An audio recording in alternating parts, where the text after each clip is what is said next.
ብቻ እውነተኛው ኢኽላስ ይኑር ጭብጨባ ያታልለ ዱንያዊ ንዋይን አትፈልግበት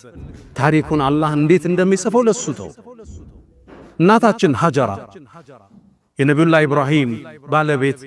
በረሃ ላይ ኢብራሂም አለይሂ ሰላም ጥለዋት ሄዱ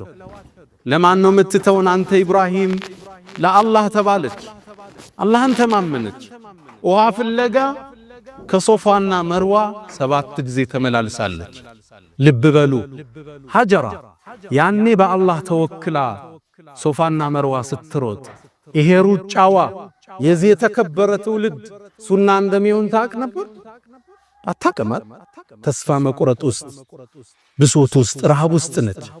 ግን አላህ ዘንድ ተመክታ ነበር ያን ሩጫዋን የዚህ ትውልድ የሐጅ ፕሮሰስ ውስጥ አላህ ከተተው ነብዩ አለይሂ ሰላቱ ወሰለም ሰሃባዎቹ ሶፋና መርዋ ተመላልሰዋል እኛም ሄደን ሶፋና መርዋ እንመላለሳለን እሷ ስትሮጠው አላሰበችም የዚህ ትውልድ ሱና መሆኑ አላህ ዘንድ ተመካች አላህ አልፎ ቆያት